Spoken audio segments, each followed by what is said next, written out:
Let's run for a second. Hello, everyone. We're live. I'm here with Martin Eckardt, who is the senior DevRel at Ava Labs. Wait, is it Ava or Ava? Oh, that's Do an Americans ongoing. say it wrong? It's an ongoing debate. It comes from Oh, Avalanche, so but many people say so then Ava it's or Ava. Avax. Yeah. It's an ongoing debate, and I don't want to take sides. There's nothing Okay. to win for me there. You're going to get talked to about it if you say it wrong. I'll Uh, take the I blame. think so. I'm just They're ongoing. They're an ongoing debates, and yeah. I like that. Well, so for everybody watching, you know that we've been seeing the entire timeline of social media blowing up with talks of AVAX. I had a live stream the other night. I've been doing a learn in public, and because I feel like for me to do technical content on TikTok and other video platforms, I really should know what everything is. So I've gone through a couple of the videos that you've put out, and I think I have a good understanding, but then I just started, FAFO. I just started fucking around and finding out with um the platform, but then also with vibe coding, because I've been vibe coding other things. And so I just thought let's have these chats. People I think don't necessarily have a really clear idea on what DevRel is. It's just in the beginning and in particular, and what does that mean, outside of the niche of just, okay, it's not just, but developer advocacy and getting people to understand how to build. I think that DevRel is also part part of the way of getting new developers involved and not just sort of teaching the ones that are already there. So I don't know if I'm just off base there, but give me your take on what DevRel means, and how you see that helping Avalanche. Did you see Yeah, my Avalanche video? I have not. Please tell me it got passed around. Unfortunately, I haven't seen it, but I'm not sure if I should or yeah, but it sounds great. Yeah, so Deborah, I think it's a young field, Yeah. and many companies have a different take on it. I think generally DevRels are either based at the marketing side, in the ecosystem growth side, or in the engineering side. Yeah. Sometimes also kind of like product engineering. So I think for us, we've almost seen it all. And about a year ago, we heavily moved towards the engineering side of things, kind of like taking more a forward deployed engineer approach. The idea, kind of like that, we are building a platform for builders. We're in a special spot because most of our builders don't have any economic relationship with us directly, Right. right? So it's a permissionless network. Yeah. Obviously, everything is working through tokens, but it's not like a traditional software as a service company, and Right. therefore it's a very different relationship than like many companies do have with their clients, where we more have a relationship with our builder community. Because So don't you think that, not to cut you off, but don't you think that it used to be you would go get a job at a regular company, you're part of the developer team, you're not necessarily working outside trying to get developers in. This is almost like a new, with blockchain and Web3 companies, it's a little bit different because we want outside developers to build on the tech stack, as opposed to just work in a company and build proprietary software inside the company. And it's just a different mind shift. Yeah. It's definitely. I think we still can learn a lot from the Web2 world, right? Like if we look Yeah. at major API providers like Stripe, they are doing a great job with their API documentation and kind of like their developer relations, which is obviously very, very different. But they also have kind Right. of like a more developer community approach where they have an API, they have an SDK. Obviously, Hmm. in the blockchain space, usually these relationships are a little bit more in depth, because like people can really like use these stacks in they are very integral part of their product. But I do think it has like many overlaps with like the open source community and certain parts Yeah. of Web2, which are kind of like very like API based or SDK based. Have you ever been asked this? Because I have a lot of audience that are very tech curious and really just watch because they're waiting for me to say something funny. But have you ever been asked, like, just outright to describe and explain what an API is and what an SDK is to like people who are very normie and maybe they're like they were looking to get into it and so they're the mindset of like this is interesting but I don't understand what he's saying. What's your like basic understanding when you describe both API and SDK because we use a lot of acronyms in tech Yeah. Yeah. So I think like the API, right, like is more kind of like an interface, right? Like so maybe like a service provides it and I can interact Right. with it, like in kind of like it's like a common language you have with some kind of product or protocol. And the SDK is kind of like a facilitator. So you can think of it as kind of Okay. maybe the translator between your application and that API, or like some SDKs also work without APIs. But it's really kind of like the SDK is something kind of like a building block maybe that you can use in your application, so you don't have to like invent everything from scratch. And usually it facilitates the communication with an API or something like that. But API is a very That's a broad great way to look at it. It facilitates the interface like connection. Yeah. That makes sense. Thanks. Sorry, were you saying something else? I interject a lot. I forgot totally where left off. So no, I think we're good. This is episode 1. We're just figuring it out.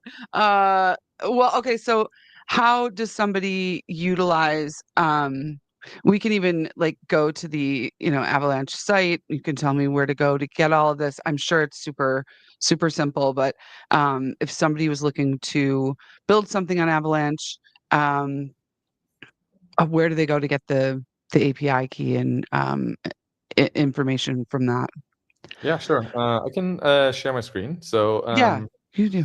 We have the Avalanche Builder Hub, which is kind of like our one-stop shop for all builders. So we can people can go to build.avex.network and find everything there. We have our academy, which is geared towards people that are just learning about Avalanche. So when they click on Start Learning, there's kind of like a learning path. We're That's adding the a lot one I more did on my other stream. Oh, yeah. I went through Perfect. the Avalanche fundamentals. Right.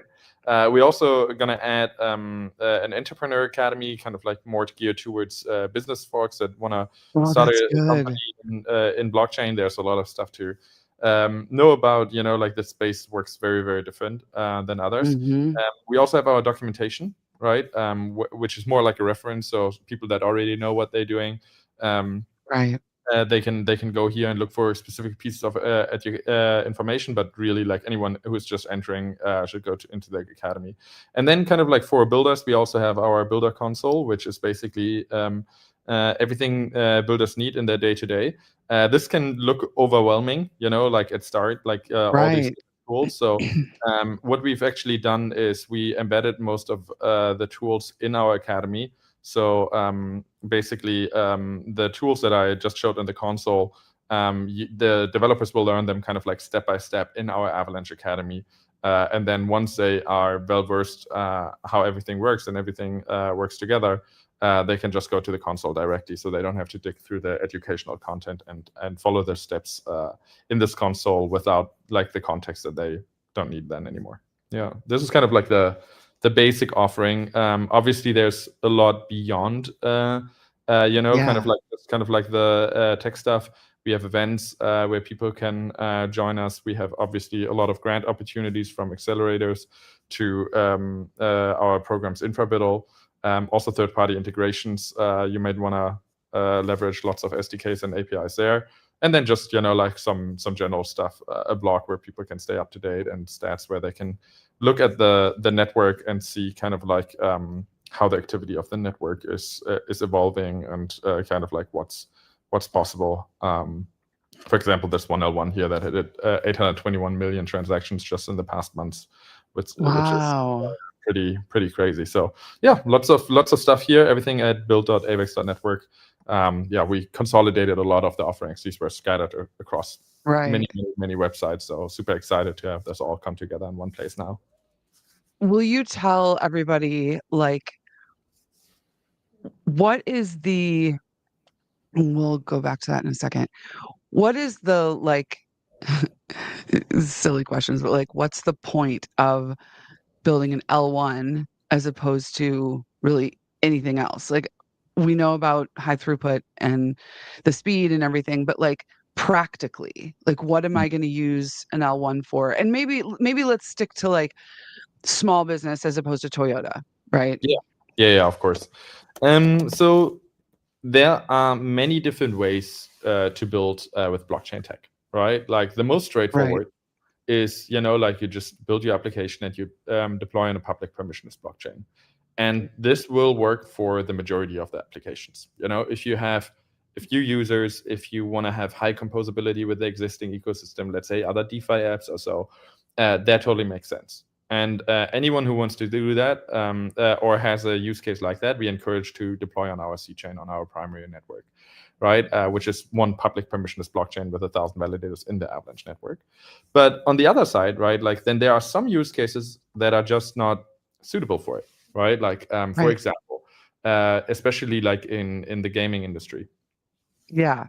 There are, like a very large number of transactions of people that may not even know that they're interacting with blockchain, or, that are not willing to pay for transaction fees, or, like not a lot at least, right? Like if you're playing some kind of game and someone's telling you, oh, you want to trade your in-game item and it's going to cost you even 30 cents, you're going to be like, what is this? I already paid for the game. Why am I paying 30 cents now? And this game is this money isn't even going to the game company, right? Like that's just going to the network. So there was a very early thesis by our founder Emin Günseria, who said, in a world where blockchain is omnipresent, we will likely not have a single blockchain where everything is happening on, but different purpose-built blockchains for different use cases. So for example, right, like if I want to trade an in-game item of a game, why do I need to do that on the same chain as I may want to move eventually my real estate, or administer my student loan? Like some things are very important for me, need high economic security, lots of decentralization.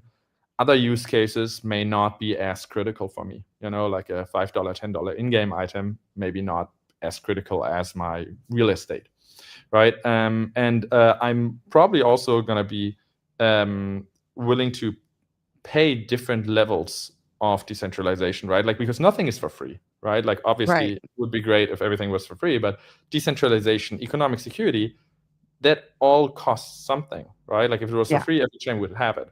So the idea really of this network of interoperable blockchains is to have different layer ones that are purpose-built, that have different levels of economic security, have different like customizations. Maybe some of them also want to have different requirements when it comes to compliance. Not everyone can interact with them, or at least everyone can interact with them, but not everyone can deploy contracts and offer services on them. And yeah, this is really kind of like the core principle of the Avalanche network, that we have these different blockchains that cater to unique use cases. And as I said, like if people are building a DeFi app, chances are, like it's just a great fit for our C chain or a public permissionless chain. If other people are, like building something where, there's like especially a large transaction volume, and the users are, are very price sensitive, maybe that's a good idea. Maybe there are compliance requirements. Maybe there are customizations. Anything is possible. So usually then the protocols are choosing to build on an L1 or an L2 or any other sidechain, kind of like, That's good. And you have put together something. I will put this back on the screen. Oops. You showed me this the other day to build an L1. I'm putting you on the spot. I don't know if you'd done any changes to it, but shows how on Avalanche you don't need to vibe code. I was just fucking around the other day, but you can do it all here. Yeah. Yeah, show So us how to do obviously, that. usually people would learn this from the Avalanche Academy. So if they go into the Yeah. Avalanche Fundamentals course there, then they have a lot more context. I'll just run through this. So there are a bunch of transactions we will need to issue. First is create a subnet. That is like a legacy technical term we can't get rid of for now, but working on it. Then Oh, I can do really? yes. I was wondering that. So you stuck with that like verbiage because why? You haven't been able to. Yeah, So I guess that's the verbiage then. yeah. Like the developing in blockchain is very different than in Web 2, right? Like Yeah. many design decisions and architectural decisions are really hard to come back from. But Yeah. we did pivot a lot in the architecture to this L1 approach, but removing the term from the code is actually really difficult. You So we stuck with can't. it for now, but Yeah. I would say maybe in 2 or 3 months we are kind of like can also clean up the verbiage, but like the tech is It's already fully L1 now. it's just interesting how like people don't quite understand when you move the architecture from from like the old days. Like Yeah, you literally have to think about like what the words are and how things are described because when I hear subnet, I'm like I think of networking and that type of architecture, but yeah, that's right. So yeah, like it's definitely tricky, but yeah. yeah, we're working around it, and I think it works pretty well. So Oh. for the ones that maybe are not super familiar with the Avalanche network, this is how the Avalanche network looks today, right? So we have a set of L1s which are completely independent, and they are all part of this native interoperability network. But back in the day, not too long ago, actually, the network looked like this, where we had the primary network, which was all Mm. validators of the Avalanche networks, and these Yep. subnets back then in the day were kind of like these, like you said, from networking, we already know the term, kind of like subnetworks of that network. Right. So what actually now we are at a different spot, right? Like where we have these independent networks.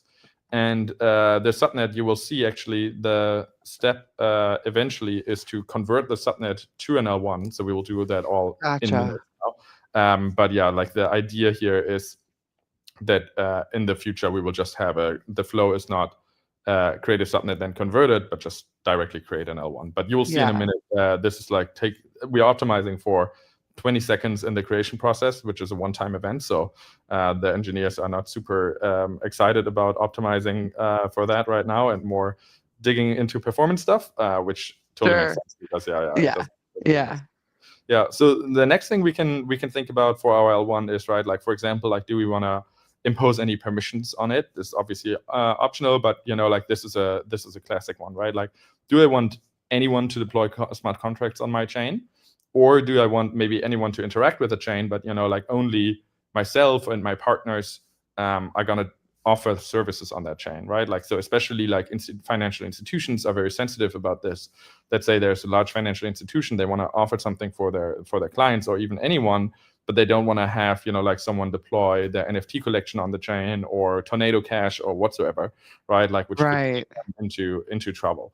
So for Right. now, like we will just leave it for everyone, but we could like just restrict it to also a few addresses.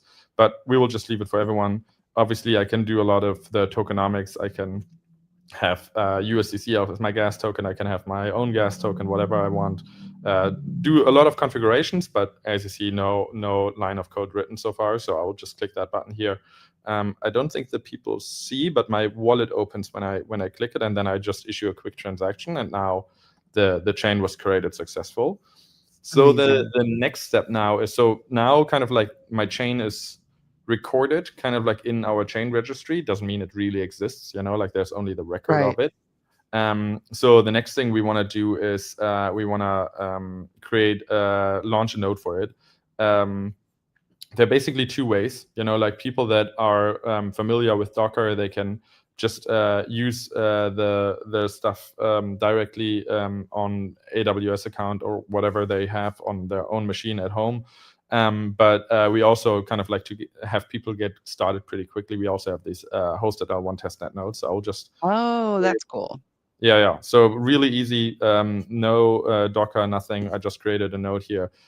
It's good for 3 days, so I can do basic testing with it. Obviously, it won't allow for kind of like super heavy load testing or anything like it, but like, it's just fine for what I have here. And then the last step now is converting the subnet to an L1. So it was only a subnet for a very short time. But it's definitely so I can already see kind of like the node that I just created. I will add it as a validator. I could like do all kinds of stuff here. If I have multiple validators, change the consensus weight, but really anything I can for testing, I can usually just go with the default. So this works. Let me actually check if I can share my entire screen. So then people can also see the wallet itself. So now we created the chain, and what I can also do is I can add it to my wallet. So can people see? Does that work? Oh my gosh, sorry. I have to put it to the stage. Oh, no worries. StreamYard's so funny. No worries. All good? Yeah. All right. So I can go back to my hosted node and add it to my wallet. So this will be then through the RPC of my node. And then, there you go. This is there's the chain. There is a chain. Wallet is connected successfully. So I can see it in my core wallet. Let me just grab it real quick. I almost forgot the... So dumb question, but you do need to have some testnet tokens already, or like where do people go to get that?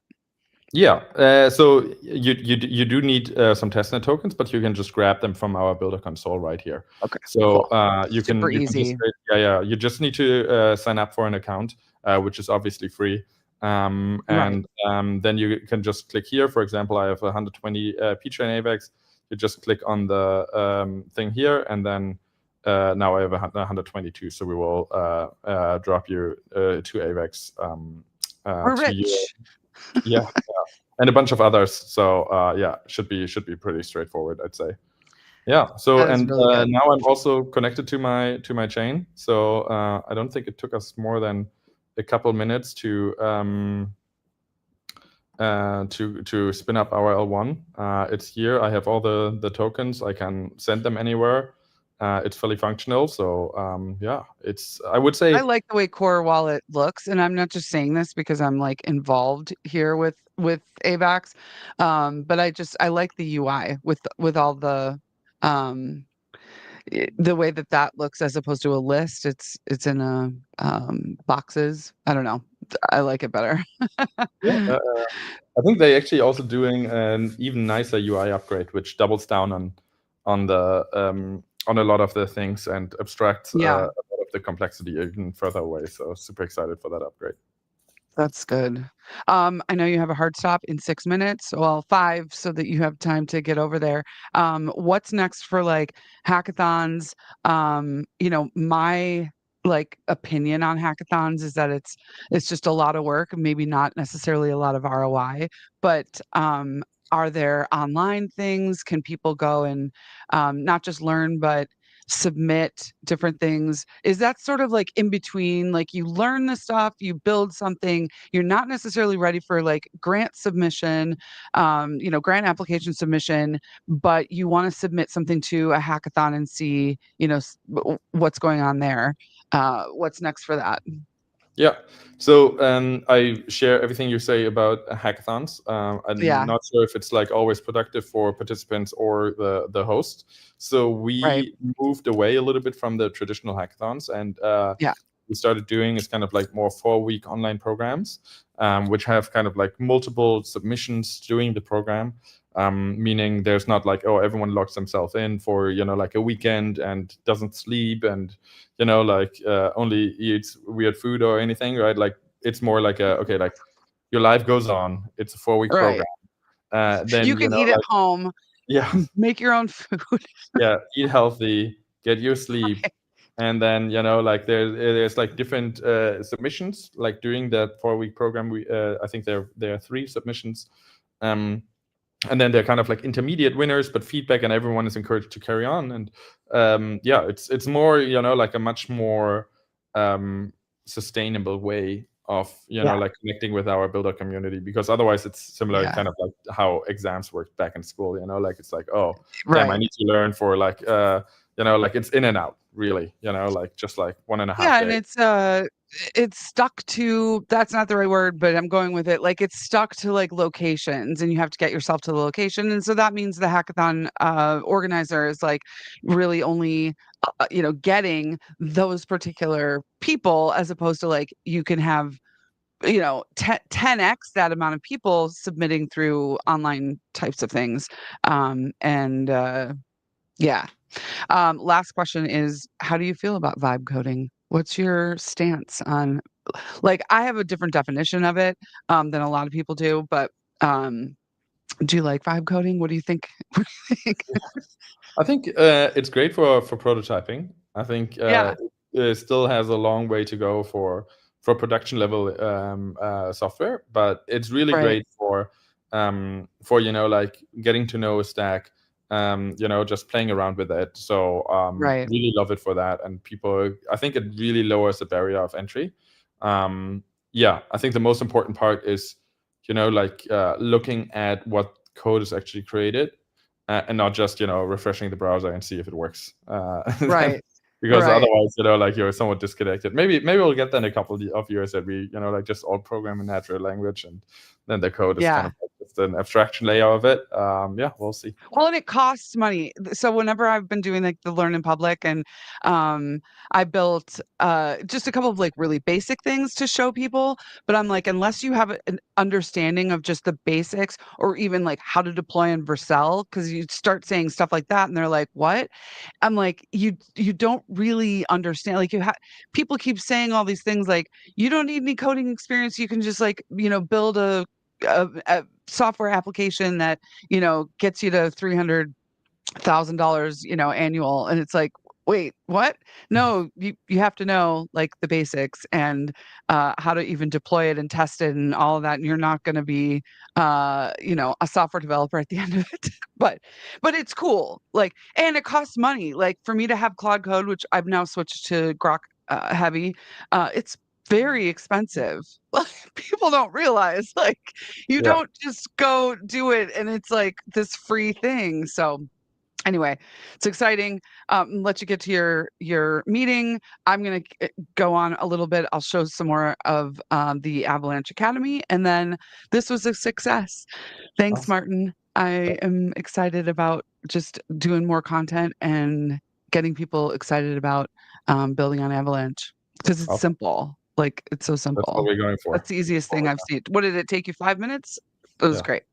Awesome. Okay, perfect. Thank you very much then. Talk to you soon. Thank you, Martin. Take care. Bye. Bye. Okay, everybody. That was Martin Eckardt. Ooh, I have like radio voice this morning. What's up? Let me get this out of the way. I am trying to, let me share my screen here in a second. Um, the way I'm looking at this is because, so I contract out doing DevRel content. DevRel is a service type of thing with my company called Relayer. But really it's just about Brooke Lacey doing content for different companies. And I took on this project with Avalanche, and I'm so excited about it. Just had Martin on. There's a couple of other super techie people in the Avalanche ecosystem that I'm going to have on. I'm still going to call them DevRel chats, because I'm the DevRel chatting with other people in the tech world and like how to get started. Just like you heard from Martin, and we both said it, vibe coding is a very different thing. it has a different description than what I think a lot of people think of, is that you just sit down at your computer, fire up ChatGPT, and all of a sudden you have a full stack application. It just doesn't work like that. You do have to have some prior knowledge, but that's what's so great about the let me show you the Avalanche.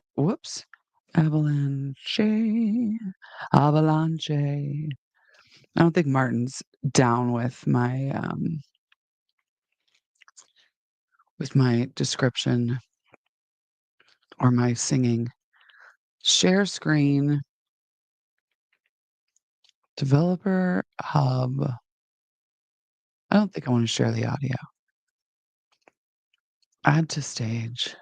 And then, so Avalanche has some really great, like, just informational stuff, and the site's like really wild and crazy. I feel like nowadays, I was saying this on a stream the other day, I feel like nowadays, websites have become a lot more robust. Remember back in the day when it was like you go on websites and there was just so much going on uh, with it? It's now that way again. And I think because it's like people want to be entertained. Are you not entertained? Okay, don't do that, Brooke. Ooh, let's go to dark mode. Yeah, this is way better. I don't know if you can see all this better. I don't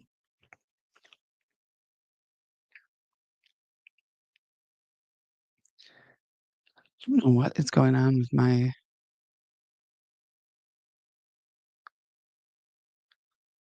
um sorry, life just happened. Um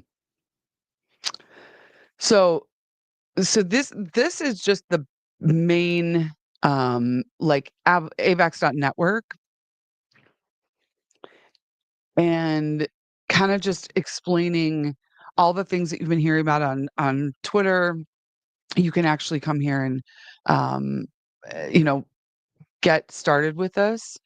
If you already have gone through the academy, you know what you're doing. You can go to the builder kit, you can go to the documentation, you can find out what the integrations are, tools. It's really one of the most robust um, portals of information that I've seen as a DevRel.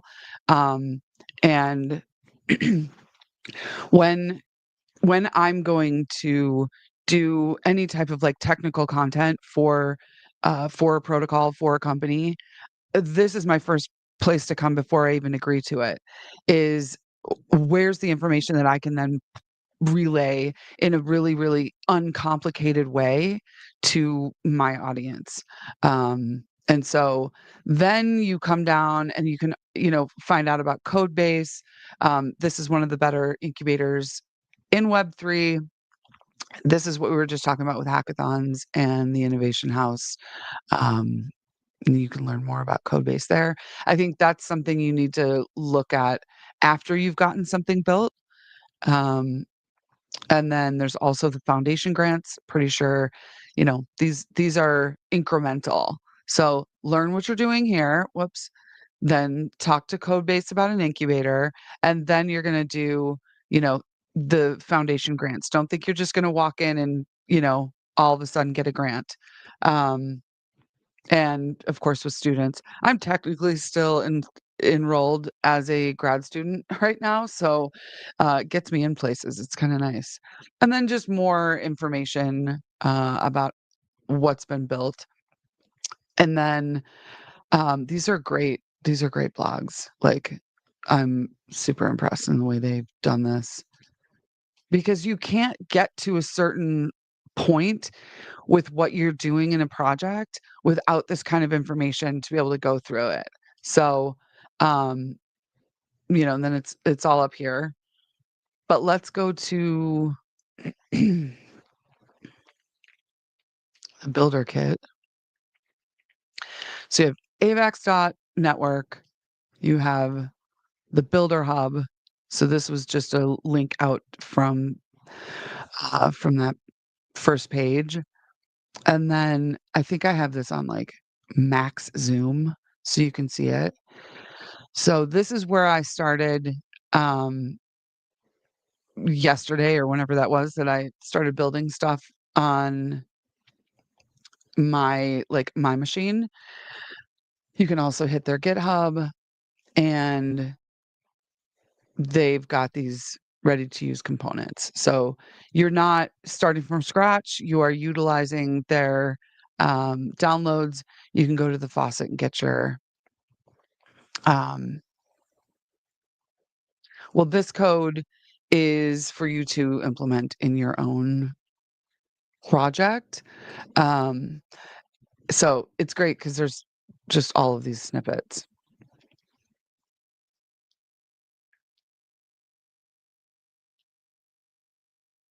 A lot of information. Okay, we get it. We get it. And then let's go to get started. Okay. This is the way that I was looking at it the other day is, it has good amount of instructions, information, and walks you through it. But it's not too much. It's not like just way too much information. So, yeah, it seems like you can really get started with this. If you have been looking to build a Web3 project, like take a look at the documentation and the information over here on the main Avalanche page. Um, so you can see like what options are available. So I'm not going to go through all of that today. I am going to do another Learn in Public. But these DevRel talks are going to be hopefully every week. And I'm looking at it like I'm not always going to talk to developer relations engineers, like I'm coming from the perspective of a DevRel, somebody who's more of a DevRel evangelist, evangelist, developer advocate, where I'm looking towards the developers on maybe the Web 2 side.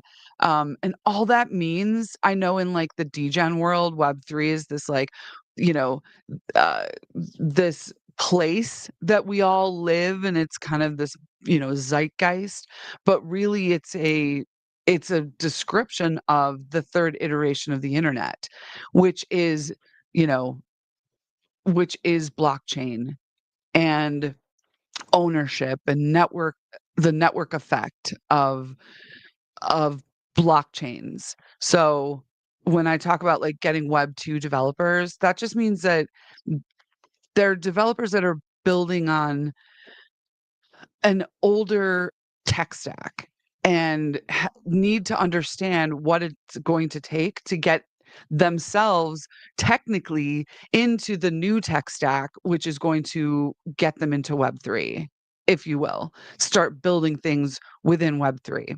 So that is going to be the direction of these chats. Just talking to really technical people on protocols, trying to make it interesting and fun. And for right now, this is where we're at. I don't know if there was um, any questions or if people just kind of dropped out of here. It looks like there's quite a few of you watching. So if there's any questions or any suggestions that you might have um, for upcoming DevRel chats, I am all ears. Or if it's just one of those things that you're just interested in and looking to find out more about. Um,